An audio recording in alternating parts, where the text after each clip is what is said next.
Good evening, everyone.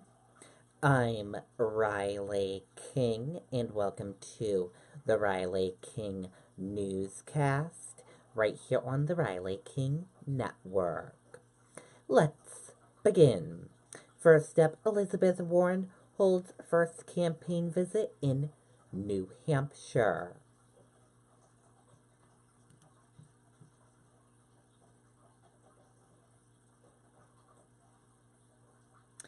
Democrat visited Iowa last weekend.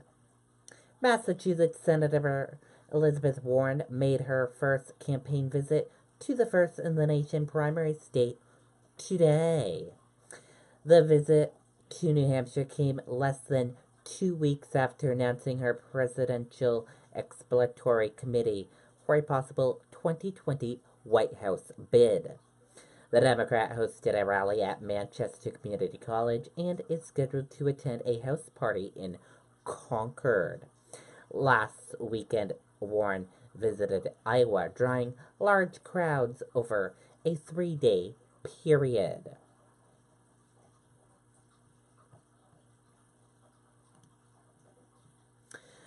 Julian Castro, former Obama HUD secretary, launches 2020 presidential campaign. Former Secretary of Housing and Urban Development Juliana Castro officially announced his presidential bid in San Antonio on Saturday, beginning a campaign that will look to turn his uniquely American immigrant story into a direct representation of President Donald Trump.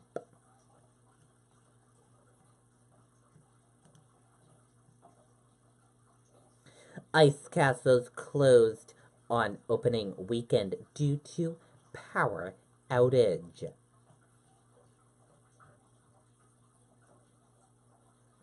Let's take a listen to the video from WMUR News 9.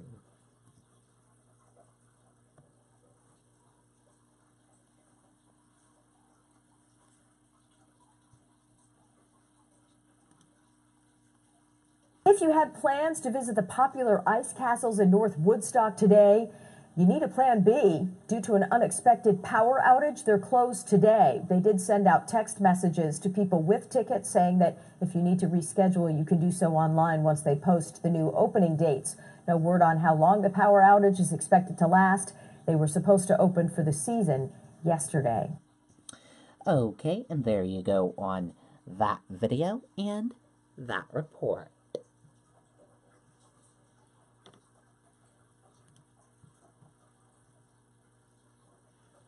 Retired police officer wife killed in wrong way crash on Route 101 in Epping.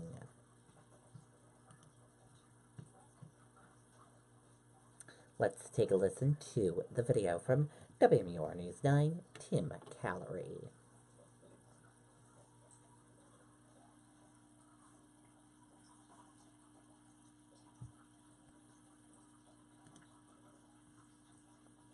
A mangled mess sits in the middle of Route 101 Thursday night after police say 31-year-old Ryan Kittredge of Derry crashed his Dodge pickup truck with a Chevy Impala, driven by retired Townsend, Massachusetts Police Sergeant John Johnson and his wife Heidi.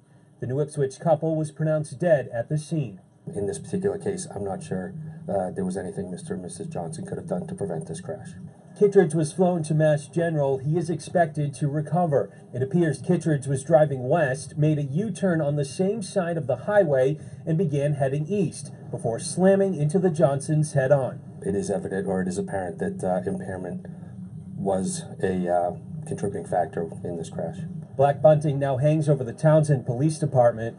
It's just tragic. Johnson, a 39-year veteran of the force, recently retired in July. He rose to the rank of sergeant, did a lot of different things for the police department. His commitment to serve going beyond the badge. Johnson would often be seen helping at community events. He especially loved putting on his chef's hat for the senior center cookout.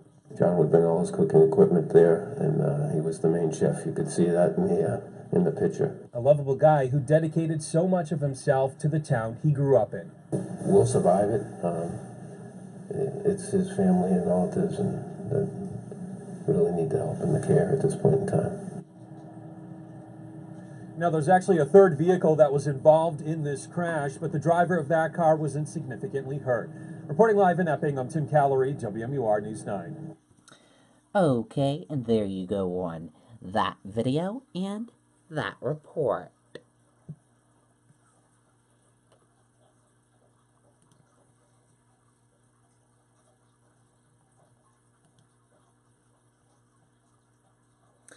Fire significantly damages Pittsfield home.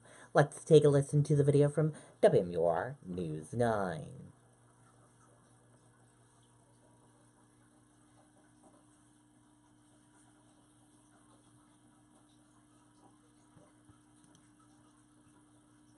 This morning, we are working to get more information about this late-night fire that broke out in Pittsfield. It happened at a home on Sweat Road. Crews were at the scene for several hours.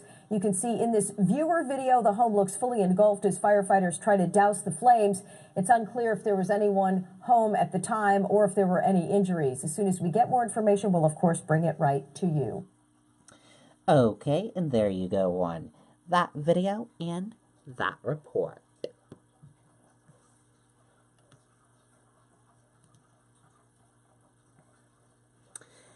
Fans of closed Portsmouth coffee shop will make way of Tuscan Market moving into the space. Let's take a listen to that video from WMUR News 9, Jennifer Crompton.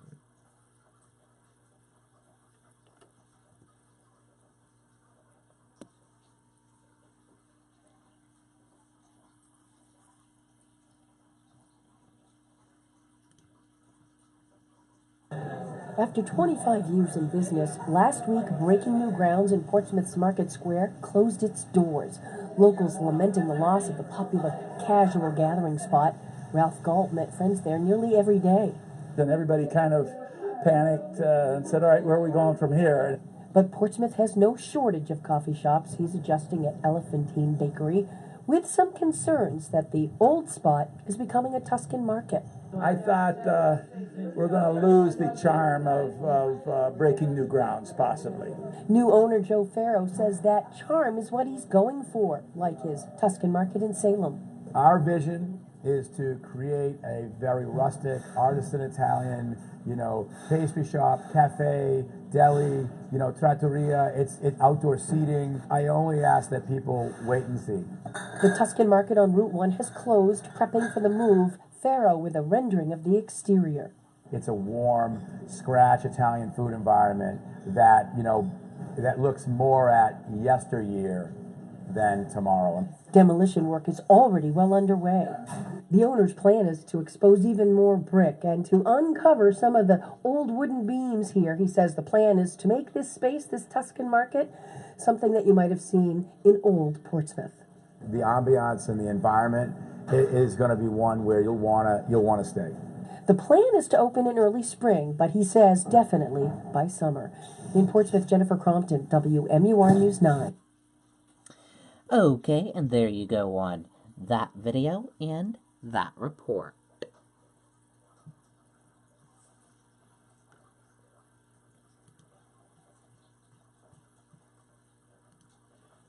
Republicans grapple with executive power as Trump weighs national emergency.